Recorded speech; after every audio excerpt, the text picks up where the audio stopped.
Welcome back to Day at the Dude Ranch. In case you're wondering what's with the fractured logo there, well, that's what you're going to get on this video. My apologies. I have no idea what's going on with the video equipment that I'm using. Well, I mean, I'm just using a cell phone, but the last video was beautiful, and this one's got a lot of fractured footage. Put up with me, though. There's a lot of stuff we're going to cover here, like what we're doing there. We're just making this thing a little prettier. Notice I do work off templates, but sometimes you just got to do a little customized shaping here. And because we added a Bigsby to this, we had to push things a little more forward than I normally do to make room. Those Bigsbys are big. But anyway, so we're just shaping the neck pocket, making sure it's all nice and pretty, got good access to those upper frets. And again, you'll see some fractured pixelation stuff going on in the footage. My apologies now if I had a lot of footage we tossed out because it just didn't work at all. But so it's going to go a little fast, a little jerky, but you're seeing here is just basic stuff, getting the neck all set and making sure remeasuring, measuring, and remeasuring. And now we're poking holes and we're going to get some attachment going on. So we're going to make this into one cohesive unit, basically. Bolt-on neck, and we're going to use grommets and make it all really cool. There it goes. What is that? Don't adjust your units. It's not you, it's me. I promise I looked at the footage that we got going for the next video and it doesn't do that. I don't know why. So that's what's taken a while to get this video out. I do apologize, but between the holidays and also trying to find what footage we could salvage and make usable.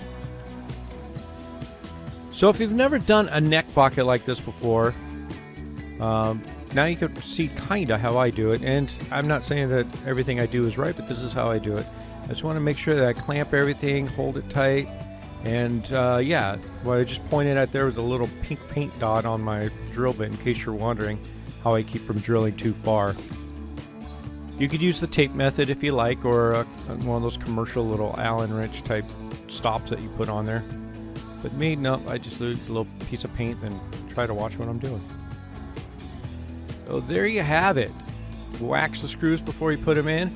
Now what I'm doing is I'm just going to get a little extra carving going on there to make it look like it was, they go together, they were meant to be. Okay, and first I'm just making sure that nut slot is just right for the nut. Do a little shaping on the end. And then we're going to get the nut all set up.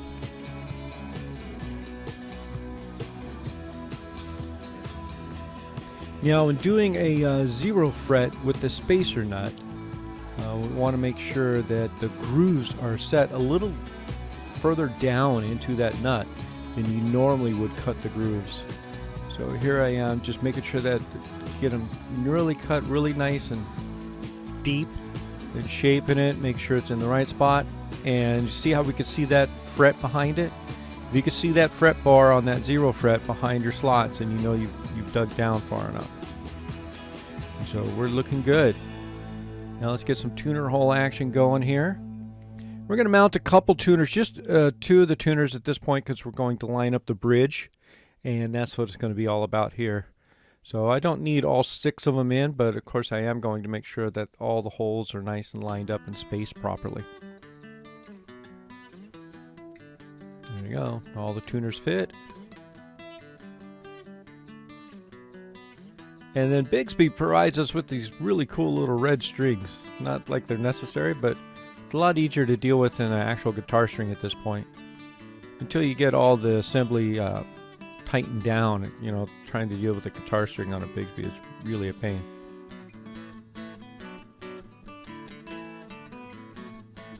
So once I get everything lined up, then of course make my little pilot holes and drill and screw and boom. So now we got the Bigsby attached. Then what we want to do is line up the actual saddle assembly of the bridge. There we go. Make sure the holes are nice and deep.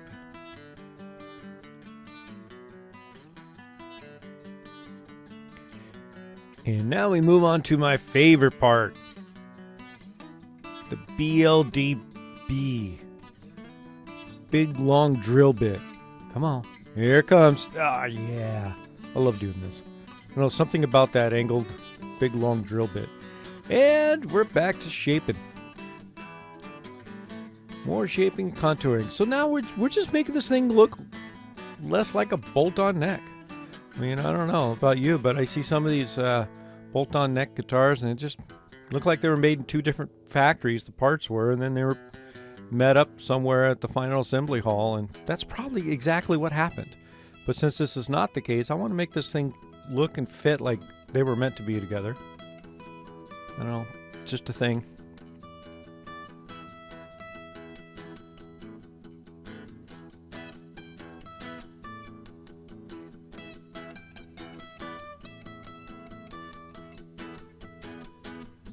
And you can see I'm just using a variety of tools. I got that Shinto saw blade type rasp, and then I've got the old iron type rasp here. And it's got file on one side, rasp on another, so I can go back and forth with different smoothnesses. Or is it roughnesses?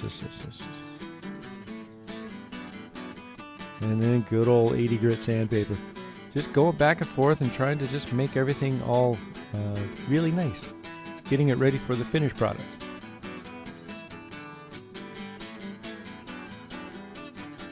Yeah, look at that union right there.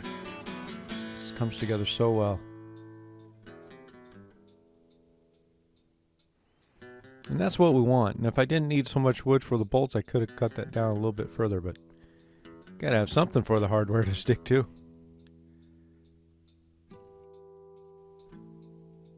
Oh yeah, that looks good.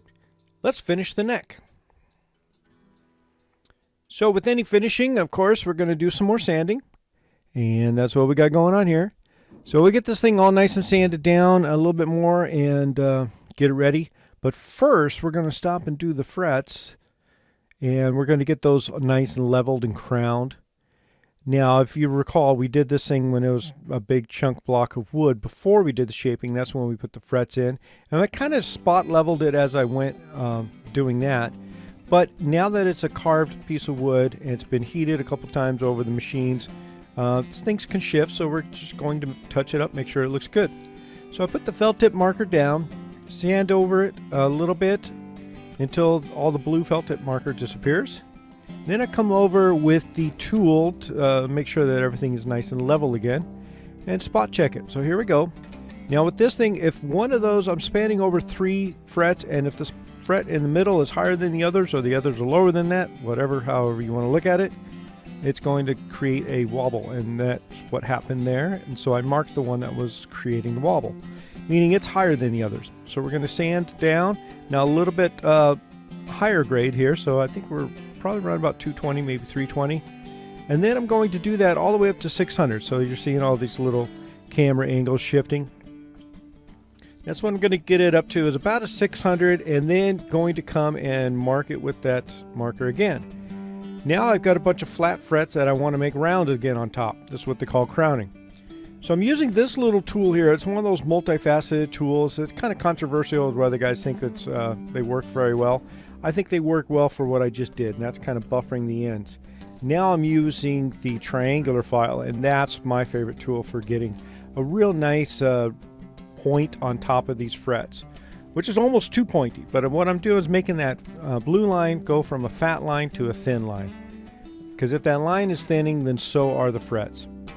And that's what I want to do. So once I get those nice and skinny, then I come over with the sandpaper and round it off it a little bit. And again, I'm going to work my pace. I was going to start out with a 220, work my way all the way up to a 600, and kind of touching up any little rough tangs that I feel along the way. Yep, here we go. Now we're 600.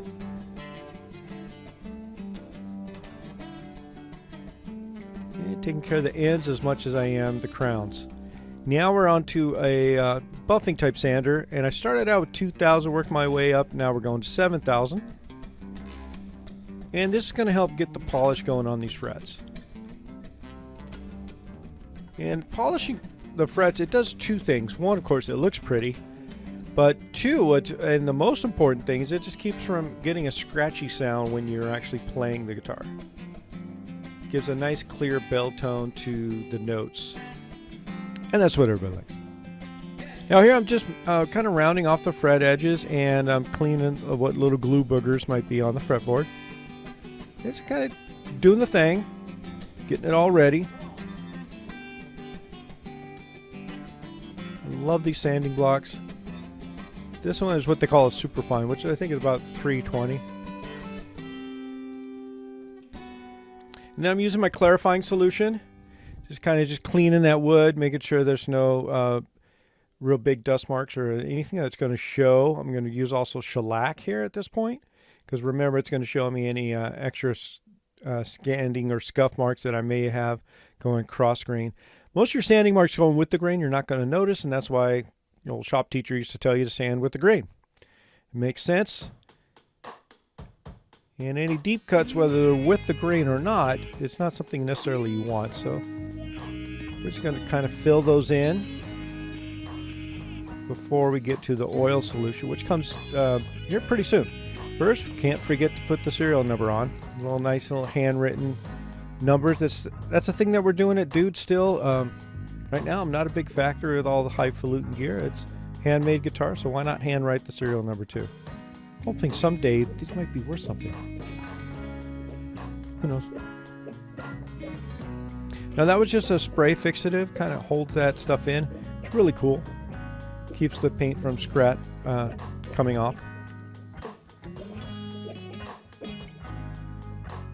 And same thing here. I just put that the Dude logo sticker on there, and I'm just putting CA glue. And I like going with the amber, kind of tones down that bright white, especially on a guitar like this. We've got that nice, gonna have a really nice, good looking wood, and that amber just gives that nice real tone. Now I'm going over all the wood here, which is controversial. A lot of guys say that you shouldn't put CA as a finishing product. I agree. I'm not using it as a finishing product, however, using it as a sealing product. And see how I can sand that thing really rough. I got about 150 right there, and then of course 220 in this sponge, and that's getting it ready for, again, more shellac. Sorry again, guys, for the pixelation. You know, what can I say? I really don't know what to say. I don't know what's going on with the devices I'm using to record on. They look good one moment, and then they do that funky pixelation thing the next. So anyway, hopefully you're getting the idea of what's going on here. A lot of sanding, a lot of buffing. And now I'm using scouring pads as much as sandpaper. And we've got old sock that we're rubbing on some oil here with. So all kinds of good fun materials. And this oil, it's true oil. It's called a gunstock oil. It's basically, it is some oil, some natural oils that are boiled down, like linseed oil, etc., mixed in with various varnishes. And so it's going to give a real nice earthy feel. It adds a little bit of amber to the tone of the wood as well. And it's just a really great product. There are a lot of good ones out there. Some even made especially now for guitars, because now that they've realized that guitarists are using this gunstock oil just as much as anybody. Or I should say guitar makers. It's a really good product, especially for necks, because it doesn't leave that sticky urethane polished lacquery type feel. And the trick is just to rub in little bits at a time. Only time I rub in a large amount is if I want to really let it float. But most of the time, rubbing in a small amount, letting it sit for a sec or two, about 30-40 seconds, and then rubbing off the extra oil will actually float to the top of the varnish. You rub that off, and then what sets into the wood is the varnish. It's a really good product. And I'm even going over the fretboard again with it, real lightly, and then I'm just scuffing it back, make sure it doesn't stick to the frets, because again, we just polish those babies. And this is it. This is what I do. Just, a little bit on and a little scour off. The directions, of course, say use steel wool, but if you're using it for a gunstock, that'd be great. But for guitars, I find that these synthetic pads work just as well, if not better, than steel wool. And then you don't have to worry about getting those little steel wool fibers up under your frets, or for a finished guitar, they would all collect on your pickups, wouldn't they? And that's it. You're watching, just going over it and doing it again till we decide that, it's burnished in, it's polished in, it's rubbed in, and it's done. And you should see that here in just a moment. Now I'm using that white pad. It's just the the finest that 3M makes for this, and it's a real good polishing pad. Please click the like and subscribe buttons if not already subscribed, and ring that bell for updates on the next episode. Share this with friends. This neck is done. It's going to hang while I take care of the body. That will be next episode, so please tune in. And thank you.